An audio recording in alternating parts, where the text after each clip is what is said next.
কি দিয়ে বুঝায় আপনাকে আমি কবর কত কঠিন?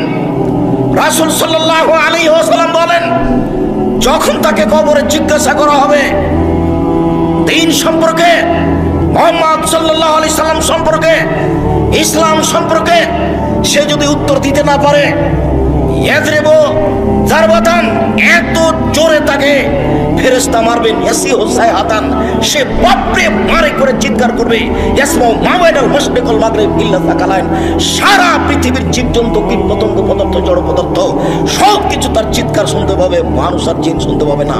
এখান থেকে 50,000 কোটি কিলোমিটার দূরে যে বস্তু আছে সেও শুনতে পাচ্ছে এই কবরের চিৎকার। সে কত জোরে চিৎকার করছে আপনাকে আমি বোঝাতে অক্ষম। মুহাম্মদ সাল্লাল্লাহু আলাইহি ওয়াসাল্লাম বলেছেন, যে মারে সে চোখে দেখে না, যে মারে সে কানে শোনে না, যে মারে সে ফেরেশতা, তার রং বিভিন্ন ধরনের, কালো নীল, ভিন্ন ধরনের রং, চোখে দেখে না, কানে শোনে না, কোথায় মারছে আর চিৎকার যে করছে ও শুনতে পায় না, যার কারণে তার মারার গতির পরিবর্তন হয় না।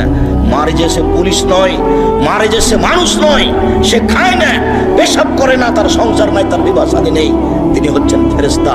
প্রথম বাড়িও যেমন, শেষ বাড়িও তেমন, এইভাবে তাকে মারতে থাকবে বিচারের দিন পর্যন্ত। রাসূল সাল্লাল্লাহু আলাইহি সাল্লাম বলেন, যে লাঠি দিয়ে মারা হয়, যে হাতুড় দিয়ে মারা হয়, সেই হাতুড় যদি পাহাড়ের উপরে মারা হয় তাহলে ফায়াসির তোরাব, সেটা পাথর হয়ে যাবে, ধুলা হয়ে যাবে, একবারে খান খান হয়ে। পাহাড়ের উপরে মারা হলে পাহাড় ধুলা হয়ে যাবে। যেই হাতুড় দিয়ে মারা হয় সেই হাতুড়টা যদি পাহাড়কে মারা হয় তাহলে পাহাড় ধুলা হয়ে যাবে। মুহাম্মদ সাল্লাল্লাহু আলাইহি সাল্লাম এইভাবে বলেন। কি দিয়ে বোঝায় আপনাকে আমি কবর কত কঠিন? এখানে চিৎকার করছে, তার কণ্ঠ, তার শব্দ শুনতে পাচ্ছে 50,000 কোটি কিলোমিটার দূরে। যে মানুষ, যে জীবজন্তু আছে, জিন আর মানুষ ব্যতীত যে পদার্থ, জড় পদার্থ আছে, সে শুনতে পাচ্ছে কবরের শাস্তি, শুনতে পাচ্ছে গিলাসটা, কবরের শাস্তি শুনতে পাচ্ছে বক্সটা, কবরের শাস্তি শুনতে পাচ্ছে বাল্বটা, কবরের শাস্তি শুনতে পাচ্ছে মাই, সব কিছু শুনতে পাচ্ছে কবরের চিৎকার। কিন্তু মানুষ এবং জিন শুনতে পায় না, শুনতে পারলে সে বাঁচত না। আপনাকে আমি বোঝাতে পারি কবর কি জিনিস। রাসূল সাল্লাল্লাহু আলাইহি সাল্লাম দিন রাত কবরের শাস্তি থেকে বাঁচতে চাইতেন। যখনই তিনি জানাজায় দাঁড়াতেন তখন লোকটার জন্য কবরের শাস্তি থেকে আল্লাহর কাছে বাঁচতে চাইতেন, আল্লাহ তুমি তাকে কবরের শাস্তি থেকে বাঁচাও। সম্মানিত দিনী ভাই বোন, বাড়ির পিছন দিকে যে 2 হাত 2.5 হাত গর্ত করে কবর করা হয়েছে, তার নাম কবর নয়। সেটাই যদি কবর হতো তাহলে যাকে বাঘে খেয়ে নিল তার কবর কোথায়? কবরস্থানে 2-2.5 হাত যে কবর করা হয় সেটাই কবর নয়। সেটাই যদি কবর হতো তাহলে যে আগুনে জ্বলে ছাই হয়ে গেল তার কবর কোথায়? সেটাই যদি কবর হতো তাহলে যে পানিতে ডুবে হারিয়ে গেল তার কবর কোথায়? মরার পর থেকে নিয়ে বিচারের দিন পর্যন্ত একটা দীর্ঘ সময়ের নাম কবর, যাকে বলা হয় আলামে বারজাখ। এই দীর্ঘ সময়ের নাম কবর, এটা কোনো জায়গা, কোনো স্থান নয়। সম্মানিত দিনী ভাই বোন, এই দীর্ঘ সময়ের ভালোটা হলো ভালো, খারাপটা হলো খারাপ। মানুষটা যদি ভালো হয়, মরার পরে ফেরেশতা যখন জিজ্ঞাসা করবেন তখন যদি তার উত্তর ঠিক হয় তাহলে ফেরেশতা বলবেন, নামকা নামাতিল আরুসে লাইকুদুল আবালিহি, তুমি ঘুমিয়ে যাও বাসর রাতের ঘুমানোর মতো, যাকে কেউ জাগাবে না তার অতীব প্রিয় মানুষ ছাড়া। তুমি ঘুমিয়ে যাও বাসর রাতের ঘুমানোর মতো, যাকে কেউ জাগাবে না অতীব প্রিয় মানুষ ছাড়া। যখনই তাকে ঘুমাবে, ঘুম থেকে জাগাবে, তখনই সে একটু কষ্টবোধ মনে করে বলবে, এখনই তো মাত্র ঘুমালাম, কেমন হয়ে গেল, এখনই তো ঘুমালাম, কেন আমাকে এভাবে উঠানো হলো? তার এইরকম একটা পরিবেশ থাকবে।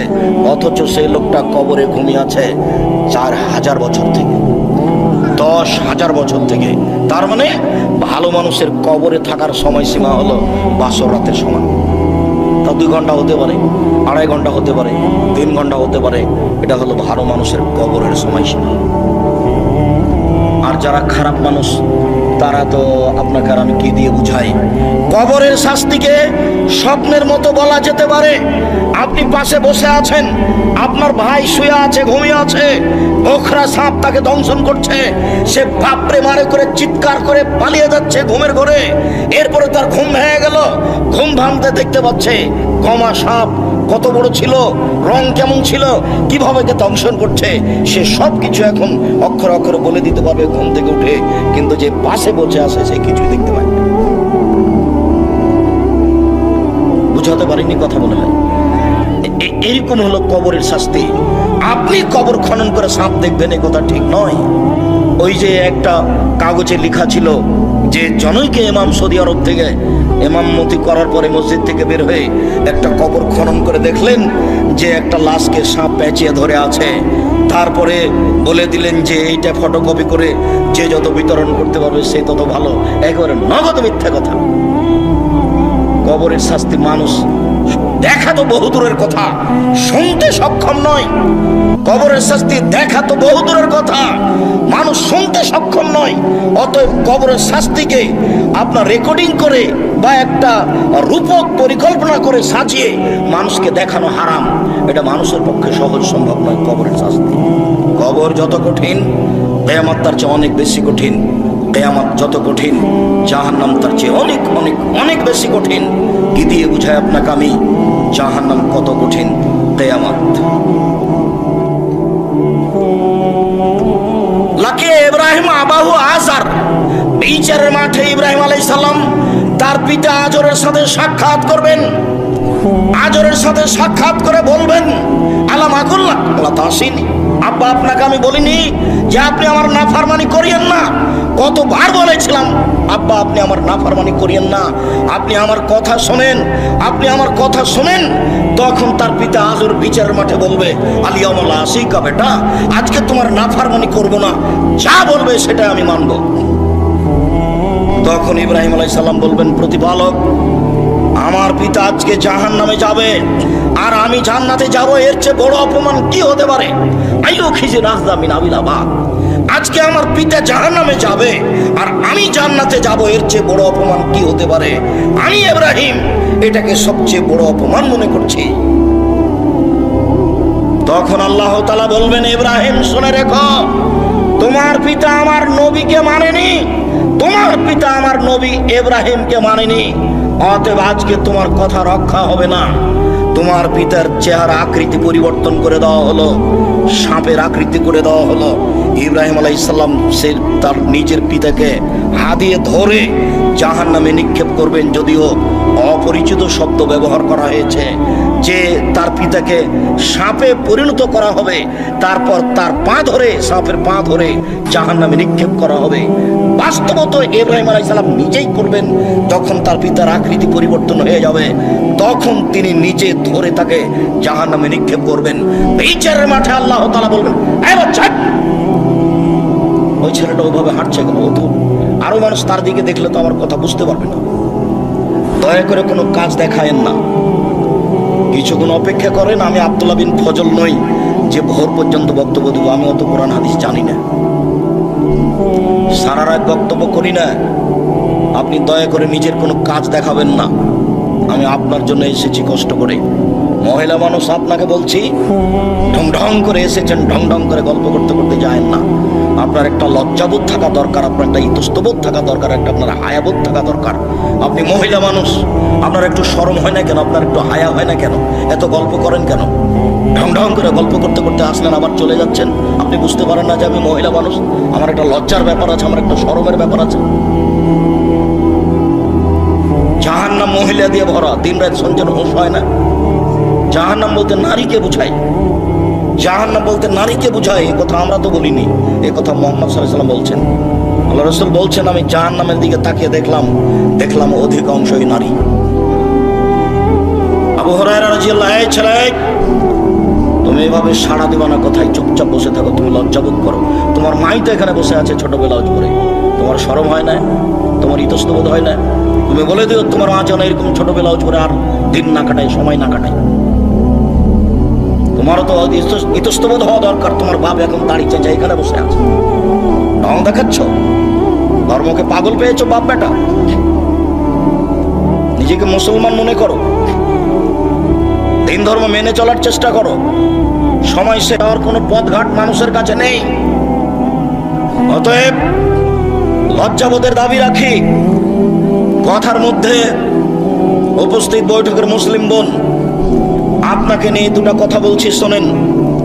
আবু হুরায়রা রাদিয়াল্লাহু তাআলা আনহু বলেন রাসূল সাল্লাল্লাহু আলাইহি সাল্লাম বলেছেন সিনফান মিন আহলিন নার লা নারাহুমা, দুই শ্রেণীর মানুষ জাহান্নামে যাবে, আমি তাদের দেখিনি। দুই শ্রেণীর মানুষ জাহান্নামে যাবে, আমি তাদের দেখিনি। কমন মাহুম সেয়াতুন, এক শ্রেণীর মানুষ তাদের হাতে থাকবে লাঠি, কাদনাবিল বাকার, গাভীর লেজের মতো, একদিক মোটা একদিক চিকন, তাদের হাতে লাঠি থাকবে। এদের ভাবে নাস, তা দিয়ে তারা মানুষকে মারবে। প্রশাসনের হাতে এরকম লাঠি থাকে। যারা কলেজ বিশ্ববিদ্যালয়ে পড়ে ধর্মের শিক্ষার নামে ঢং করে বেড়ায়, তাদের হাতে এরকম লাঠি থাকে। যারা দলীয় দাপট দেখায়, দাঙ্গাবাজি করে, ক্ষমতা দেখায়, জোর করে জমি দখল করে, জোর করে এলাকা দখল করে, মানুষের মান সম্মানের হানি করে, মানুষকে জোর করে অপমান করে জেল হাজতে দেয়, এদের হাতে এরকম লাঠি থাকে। এরা যেন মনে করে জাহান্নাম আমার জন্য অপেক্ষা করছে। জুলুম করে, দাঙ্গাবাজি করে, ক্ষমতা দেখিয়ে, তারপর দেখিয়ে বেশি দিন টিকা যায় না।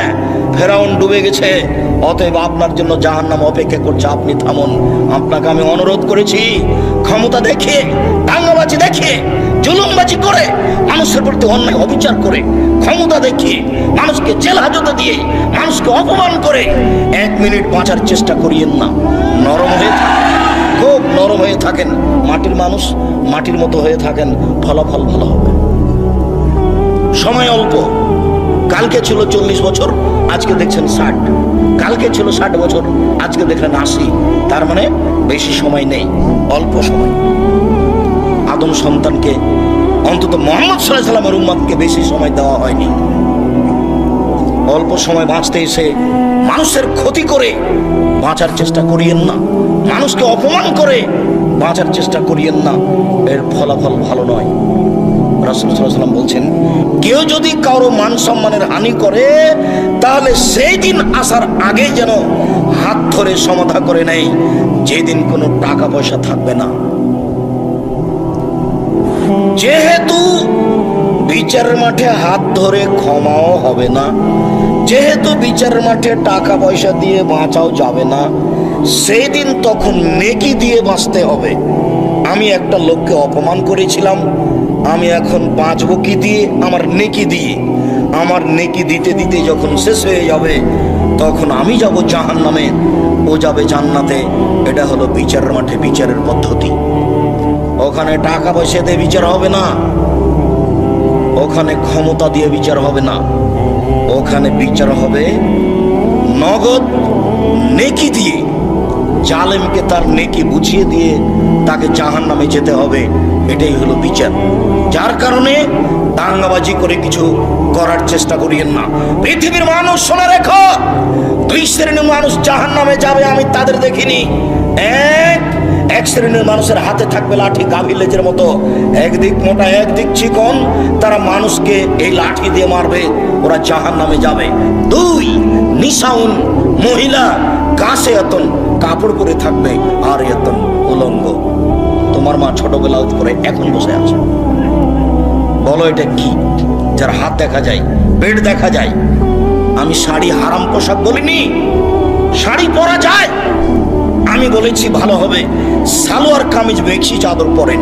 শাড়ি যদি পরেন তাহলে 2 ছাড়ের ব্লাউজ পরতে হবে, যার হাত হবে কবজি পর্যন্ত, নিচের দিক কোমরের নিচে চলে যাবে, 1.5 গজ কাপড়ের ব্লাউজ করতে হবে।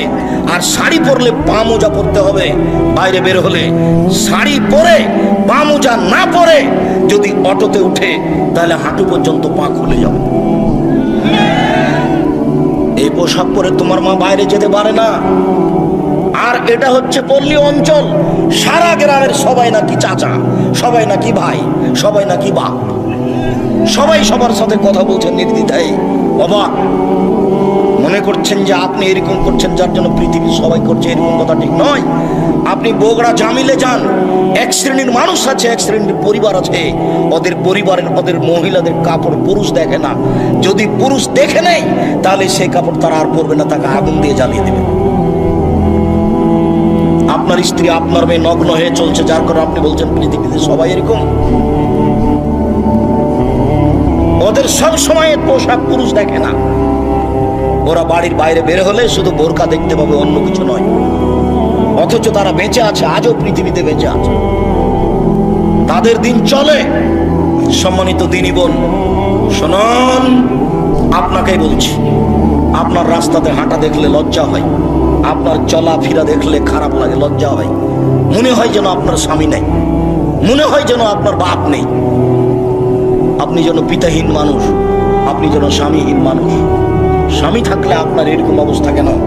আত্মমর্যাদা থাকবে স্বামী থাকলে।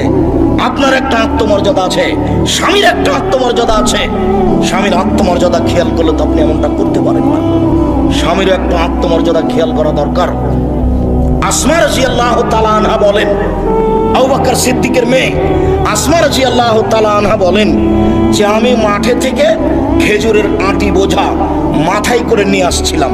রাস্তায় রাসূল সাল্লাল্লাহু আলাইহি ওয়াসাল্লামের সাথে দেখা হয়ে গেল। আল্লাহ রাসূল আমাকে বললেন, আসমা তুমি উটের উপরে চলে আসো, উটের উপরে উঠো। তখন আমি লজ্জা করলাম।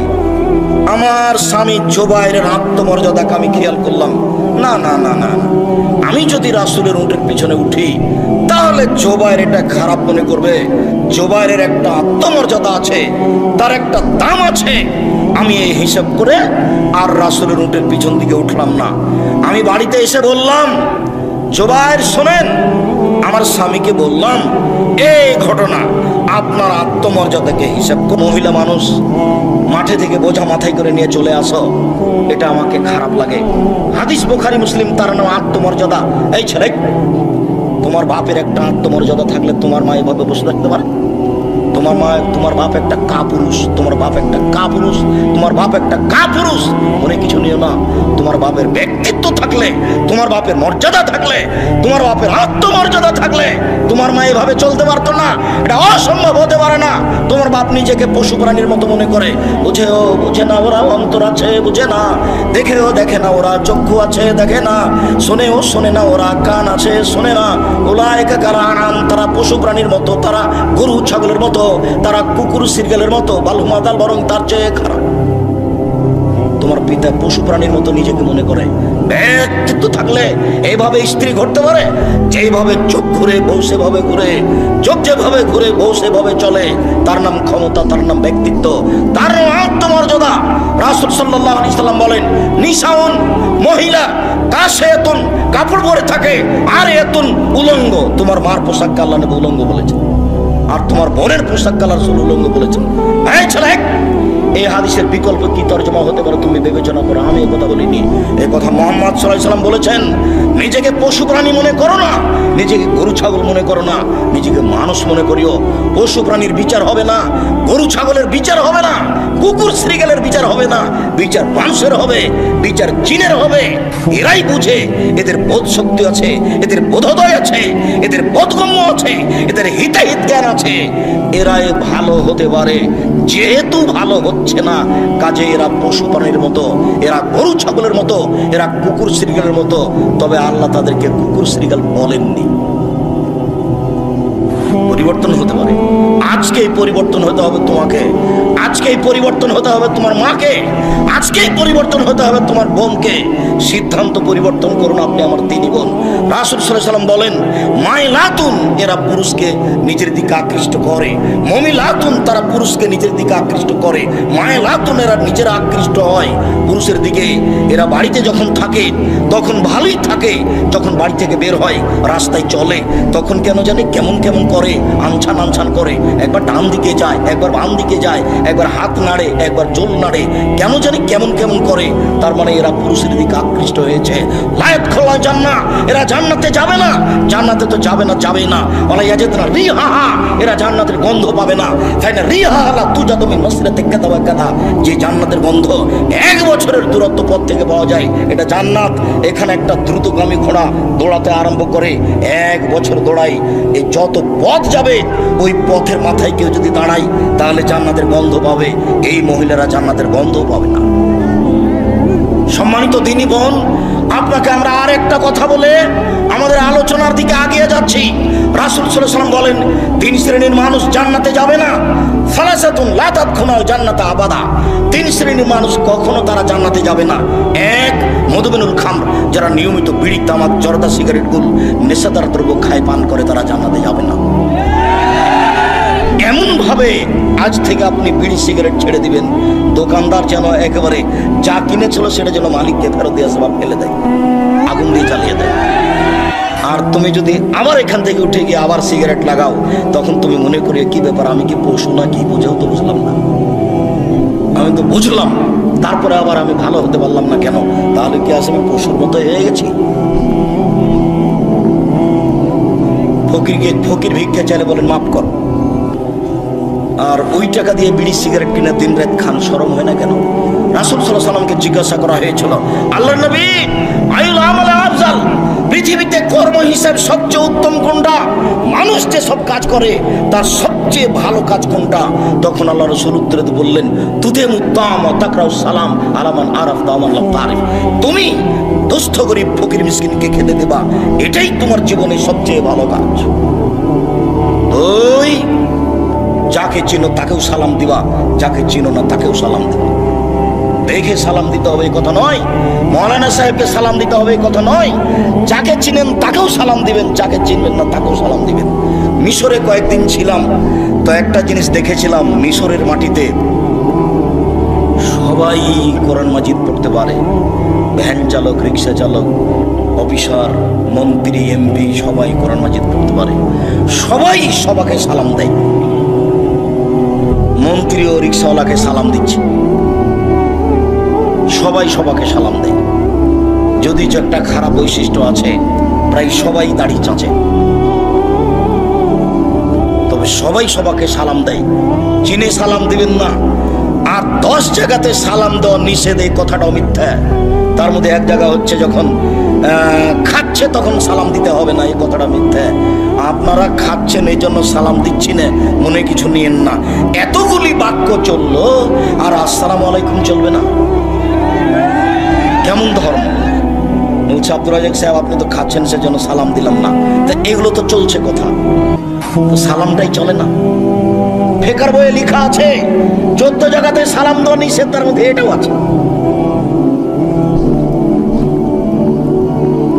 পাবনা যাচ্ছি তো এক লোক অজু করছে, আমি সালাম দিয়েছি, তা আমাকে বলছে অজু করার সময় সালাম দেওয়া যায় না। আমি বলছি যে কোথায় আছে? আছে। কোথায় আছে? আছে।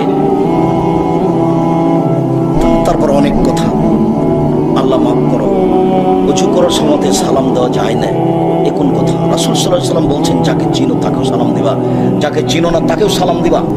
মোবাইলের রিং হচ্ছে, অন করে দিয়ে আপনি সালাম দেন। হিন্দু হোক, মুসলমান হোক, বৌদ্ধ হোক, খ্রিস্টান হোক, সে যেই হোক না কেন, ডোম হোক, চামার হোক, হাঁড়ি হোক, সে যেই হোক না কেন, মুচি হোক, মেথর হোক, আপনি তাকে সালাম দিবেন। যদি আপনি নাম্বারে চিনতে পারেন যে হিন্দু, তাহলে আপনি সালাম দিবেন না।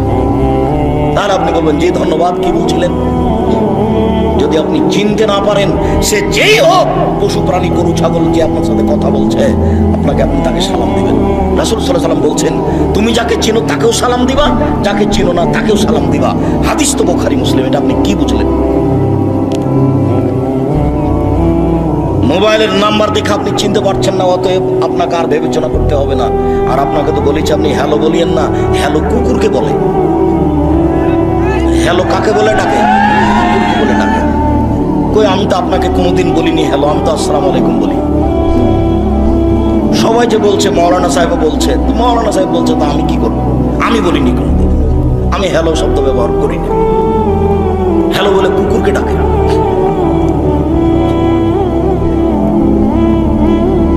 আপনি যদি অন করেন তাহলে এটাতেই করবেন।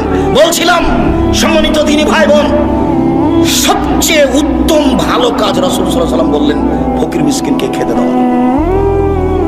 বিড়ি সিগারেট খেয়ে টাকাটা নষ্ট করলেন, আর ফকিরকে 10টা টাকা দেওয়ার জন্য আপনি ভারী মনে করলেন, বললেন যে মাফ করো, তা করবেন কেন? আমি তো জানি না আপনি জামিয়া সালাফিয়াতে টাকা পয়সা পাঠান কিনা। যদি আমি বলেছি যে আপনার টাকা ছাড়াও জামিয়া সালাফিয়া গড়বে, কিন্তু আপনি তো নেয়ামতপুর থানার মানুষ, আপনি আমার কাছের মানুষ, আপনি আমার দিনী ভাই, আপনি আপনার দিনী বোন, আমি জানি না আপনার টাকা পয়সা জামিয়া সালাফিয়াতে খরচ হয় কিনা। মাসে 26 লক্ষ বেতন লাগে, তা আপনার কয়টা টাকা আছে এখানে? আমি বলেছি আপনার টাকা না হলে জামিয়া সালাফিয়া গড়বে ইনশাআল্লাহ। তবে আমি কথা বলেছি যে আপনার টাকা ছাড়া হয়ে যাক, এটা আমি চাইনি। পতিতালয়ের মহিলা যদি কুকুরকে পানি পান করে জান্নাত পেতে পারে, পতিতালয়ের মহিলা যদি কুকুরকে পানি পান করে জান্নাত পেতে পারে, তাহলে জামিয়া সালাফিয়া 10টা টাকা দান করে জান্নাত হবে ইনশাআল্লাহ। আপনাকে আমি জামিয়া সালাফের মুখপত্র পত্রিকা মাসিক আল ইতিসাম পত্রিকা পড়তে বলেছি। 10 জন মুফতি আছে, একাধিক জন লোক আছে, কর্মচারী আছে, লক্ষ লক্ষ টাকা তার পিছনে খরচ হয়, আর আপনি 20, 25, 30 টাকা খরচ করেন না। কৃপণতা আমাকে দেখিয়ে আপনি মনে করিয়েন না যে আব্দুল রাজ্জাক সাহেবকে ঠগিয়ে দিয়েছে, এটা আপনি মনে করিয়েন না। আমি জীবন বাজি রেখে প্রাণপণে চেষ্টা চালিয়ে যাচ্ছি সঠিক ধর্ম জাতির সামনে পেশ করা, মুখে কলমে মিডিয়ায়। আপনি মূল্যায়ন না করলে আমার কিছু করার নেই। আপনাকে আমি বলেছি কোরআন মাজিদের গায়ে ভাবে লেখা আছে। আপনাকে আমি বলেছি বইয়ের নাম মুকসিদুল মুমিনিন, তার একটা হেডলাইন আছে যে অবিবাহিত ছেলে মেয়ের পড়া নিষেধ, যে দেখে সে পড়ে, যে দেখে সেই পড়ে। তার মানে হেডলাইনটাই মিথ্যে, হেডলাইনই ঠিক হয়নি। আই ছেলে, এই বই পরিবর্তন করতে হবে, লেখকের জন্য ক্ষমা চাইতে হবে। শোনো, এই হেডলাইনের পরে লেখা আছে যা আল্লাহর হস্তে একটা সত্য কথা নয়, আর সব সরাসরি কোরআন মাজিদের বিরোধী। হেডলাইনের পরে লেখা আছে ভরা পেটে স্ত্রী মিলন হলে ছেলে ভ্যাংচা হয়, সফরের পূর্বে স্ত্রী মিলন হলে ছেলে টেরা হয়, চন্দ্র সূর্য গ্রহণে ছেলে স্ত্রী মিলন হলে ছেলে কানা হয়। হুবাহু কোরআন মাজিদের বিপরীত লেখা আছে কলমে। যার জন্য কলমের দাম আছে। মাসিক আল ইতিসাম পত্রিকাকে আপনাকে মূল্যায়ন করতে হবে। বলছিলাম যখন ইব্রাহিম আলাইহিস সালামের সাক্ষাৎ হয়ে গেল বাপের সাথে, আজরের সাথে, ইব্রাহিম আলাইহিস সালাম বলেন, আব্বা আপনাকে আমি বলেছিলাম আপনি আমার নাফরমানি করিয়েন না। তখন তার বাপ বলবে, বেটা আজ তুমি যা বলবে তাই মেনে নিব। তখন ইব্রাহিম আলাইহিস সালাম বলবেন, আজ আমি জান্নাতে যাব, আমার বাপ জাহান্নামে যাবে, এর চেয়ে বড় অপমান কি হতে পারে? তখন আল্লাহ উত্তরে বলবেন, ইব্রাহিম শুনুন, আপনার পিতা আমার নবী ইব্রাহিমকে মানেনি, অতএব তার জাহান্নাম হবে, এটাই ঠিক। বাপ যদি ভুল পথে থাকে, বেটা বিচারের মাঠে তাকে রক্ষা করতে পারবে না। কিয়ামতের মাঠ বড় কঠিন, যেখানে ইব্রাহিম আলাইহিস সালাম কোনো কাজে আসবেন না। কিয়ামত যত কঠিন, জাহান্নাম তার চেয়ে অনেক অনেক অনেক বেশি কঠিন। কি দিয়ে বুঝায় আপনাকে আমি জাহান্নাম কত কঠিন? মহান আল্লাহ বলেন, ফাম্মা মান সাকালাত মাওয়াজিনুহু, বিচারের মাঠে, ফাম্মা মান খাফফাত মাওয়াজিনুহু, বিচারের মাঠে যার নেকির পাল্লা হালকা হয়ে যাবে, তার থাকার জায়গা হবে অতীব গহ্বর হাবিয়া। মুহাম্মদ সাল্লাল্লাহু আলাইহি ওয়াসাল্লাম আপনি বলতে পারেন হাবিয়া কি জিনিস? হাবিয়া নামক জাহান্নামের পরিচয় আপনার জানা আছে? আল্লাহ বলবেন, আমি বলি নারুন হামিয়া, তা হচ্ছে জ্বলন্ত উত্তপ্ত আগুন। জাহান্নাম বলতে উত্তপ্ত আগুনকে বলা হয়। মহান আল্লাহ বলেন, কাল্লা লা ইউমবাদান্না ফিল হুতামা ওয়া মা আদরাকা মাল হুতামা, অবশ্যই তাকে চূর্ণ বিচূর্ণকারী হুতামা নামক জাহান্নামে নিক্ষেপ করা হবে। মুহাম্মদ সাল্লাল্লাহু আলাইহি ওয়াসাল্লাম আপনি কি বলতে পারেন চূর্ণ বিচূর্ণকারী হুতামা নামক জাহান্নাম কি? এই বাচ্চা বসো, একটু ধৈর্যের পরিচয় দিবেন। ধৈর্যকে ঘোড়ার ডিম মনে করিয়েন না। ধৈর্য একটা শব্দ নয়, ধৈর্য একটা বাস্তবায়নের কিছু। ধৈর্য শব্দ নয়, ধৈর্য হচ্ছে বাস্তবায়নের কিছু। অতএব কথাকে মূল্যায়ন করবেন। আল্লাহ তাআলা বলেন, আমি বলি চূর্ণ বিচূর্ণকারী হুতামা নামক জাহান্নামটি কি? নারুল্লাহিল মুকাদ্দা, তা হচ্ছে জ্বলন্ত উত্তপ্ত আগুন। আল্লাহ তাআলা জাহান্নামের পরিচয় দিচ্ছেন। জাহান্নাম বলতে জ্বলন্ত আগুনকে বলা হয়। মহান আল্লাহ বলেন, সাউসলিহে সাকার, অচিরে আমি তাকে সাকার নামক জাহান্নামে নিক্ষেপ করব। ওমা আদরাকা মা সাকার, মুহাম্মদ সাল্লাল্লাহু আলাইহি ওয়াসাল্লাম বলতে পারেন সাকার নামক জাহান্নামটি কি? আল্লাহ বলছেন, লা তুবকি ওয়ালা তাদার, সাকার এমন একটি জাহান্নাম যে মানুষকে ছাড়বেও না, যে মানুষকে মারবেও না, তার নাম জাহান্নাম। এই কথাটা আল্লাহ তাআলা অন্য জায়গাতে বলেন, লা ইয়ামুতু ফিহা ওয়ালা ইয়াহইয়া, মানুষ জাহান্নামে মরবেও না, মানুষ জাহান্নামে বাঁচবেও না। আল্লাহ তাআলা এই কথাটা অন্য জায়গাতে বলেন এইভাবে, ওয়ায়াতিহিল মাউতু মিন কুল্লি মাকানিন ওয়া মা হুয়া বিমাইয়িত, জাহান্নামে মানুষকে মরণ চতুর্দিক থেকে ঘিরে ধরবে, কিন্তু মরবে না, তার নাম জাহান্নাম। কয়েকটা আয়াত দিয়ে আপনাকে আমি জাহান্নামের পরিচয় দিচ্ছিলাম। রাসূল সাল্লাল্লাহু আলাইহি সাল্লাম বলেন, পৃথিবীর মানুষ শুনে রেখো, ইন্না সাকরাতাল আযীমা, বিশাল একটা পাথর, 1 কোটি মণ ওজনের একটা পাথর যদি জাহান্নামের মুখে ছেড়ে দেওয়া হয়, তাহলে নিচে পৌঁছতে সময় লাগবে 70 বছর। 1 কোটি মণ ওজনের একটা পাথর যদি 1 ঘন্টা নিচে যায় কত যেতে পারে? 1 দিন যদি নিচে যায় কত যেতে পারে? যদি 1 বছর নিচে যায় কত যেতে পারে, 70 বছর নিচে গেলে কত যাবে আপনাকে আমি বোঝাতে অক্ষম জাহান্নাম কত গভীর। সম্মানিত দিনী ভাই বোন, জাহান্নামের নিচে থাকবে যারা মুনাফিক, তারা। হিন্দু জাহান্নামে যাবে, তবে সবচেয়ে নিচে থাকবে এই কথা আল্লাহ বলেন। যারা মুনাফিক, দোকানে বসে মানুষের বদনাম করে, এরাই হলো মুনাফিক। এর কথা ওকে লাগায়, এরাই হলো মুনাফিক। ঝগড়া করলে অশ্লীল কথা বলে, এরাই হলো মুনাফিক। মানুষের ক্ষতি করে, যে এরাই হলো মুনাফিক। আজান হয়ে গেছে তবু মসজিদের সামনে না গিয়ে, মসজিদে না গিয়ে দোকানে বসে গল্প করে, এরাই হলো মুনাফিক। মুনাফিক জাহান্নামের সবচেয়ে নিচে থাকবে, এই কথা আল্লাহ তাআলা বলেন। জাহান্নামের পরিচয় দিতে গিয়ে জাহান্নামীদের একটু পরিচয় দিই।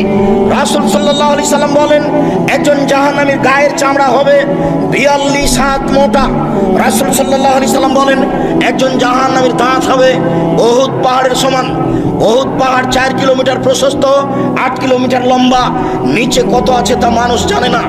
রাসূল সাল্লাল্লাহু আলাইহি সাল্লাম বলেন, একজন জাহান্নামের উরু রান হবে বাইজা পাহাড়ের সমান, যার দৈর্ঘ্য হচ্ছে 39 কিলোমিটার লম্বা। সম্মানিত দিনী ভাই বোন, রাসূল সাল্লাল্লাহু আলাইহি সাল্লাম জাহান্নামীদের পরিচয় দিতে গিয়ে বললেন, একজন জাহান্নামীর বসার জায়গা হবে মক্কা থেকে মদিনা 450 কিলোমিটার পথ। একটা লোকের বসার জায়গা যদি 450 কিলোমিটার হয়, একটা লোকের গায়ের চামড়া যদি 42 হাত মোটা হয়, একটা লোকের দাঁত যদি উহুদ পাহাড়ের সমান হয়, একটা লোকের উরু রান যদি বাইজা পাহাড়ের সমান হয়, একটা লোকের ডান কাঁধ থেকে বাম কাঁধের ব্যবধান যদি একটা দ্রুতগামী ঘোড়ার 3 দিন 3 রাতের পথ হয়, তাহলে লোকটা কত বড়। পৃথিবীর শুরু থেকে শেষ পর্যন্ত যত মানুষ এসেছে, যত মানুষ আছে, যত মানুষ আসবে, তার শতকরা 1999 জন লোক জাহান্নামে যাবে। একজন যদি এত বড় হয়, তাহলে হাজারে এত গেলে জাহান্নাম কত বড়। আপনাকে আমি কি দিয়ে বুঝাই জাহান্নাম কি জিনিস? রাসূল সাল্লাল্লাহু আলাইহি সাল্লাম বলেন, যত মানুষ এসেছে, যত মানুষ আছে, যত মানুষ আসবে, যত জিন এসেছে, যত আছে, যত আসবে, সব যদি একসাথে জাহান্নামের দরজা দিয়ে ঢোকে, তাহলে ঢুকতে অসুবিধা হবে না। তার নাম জাহান্নাম। মানুষকে শাস্তি দেওয়ার জন্য আল্লাহ এই ব্যবস্থা করেছেন। জাহান্নামকে বিচারের মাঠে টেনে নিয়ে যাওয়া হবে। জাহান্নাম কথা বলতে পারে। যখন জাহান্নামে মানুষকে নিক্ষেপ করা হবে, যতবার নিক্ষেপ করা হবে ততবার জাহান্নাম বলবে, আর কি কিছু আছে, আর কি কিছু আছে। তখন আল্লাহ তাআলা তার পাকে জাহান্নামে ঢুকিয়ে দিবেন। তখন জাহান্নাম এনজাবি বাজেলা বাজিন, তার কিছু অংশের মধ্যে লেগে একেবারে আঁটুসাঁটো হয়ে যাবে। আঁটুসাঁটো হয়ে গিয়ে জাহান্নাম বলবে, কাত কাত কাত, যথেষ্ট যথেষ্ট যথেষ্ট। তাহলে জাহান্নাম কথা বলতে পারে। এ দেখেন জাহান্নাম কথা বলছে। ফাস্তাকাতিন নার ইলা রাব্বিহা, জাহান্নাম তার প্রতিপালকের কাছে অভিযোগ করলো। অভিযোগ করে বলল, ইয়াকুল বাজি বাজান, আল্লাহ আমার কিছু অংশকে ধরে খায়। এইদিকের আগুন ঝাপটা মেরে এইদিকের আগুনকে ধরে খায়, এইদিকের আগুন ঝাপটা মেরে এইদিকের আগুনকে ধরে খায়। তার মানে আল্লাহ তুমি আমার ভেতরের শাস্তিকে একটু হালকা করবা কি? ফাওয়াজান আল্লাহ হবে নাফসাইন, তখন 2টা শ্বাসের অনুমতি দিয়ে তার ভেতরের শাস্তি হালকা করা হলো। আল্লাহ বললেন,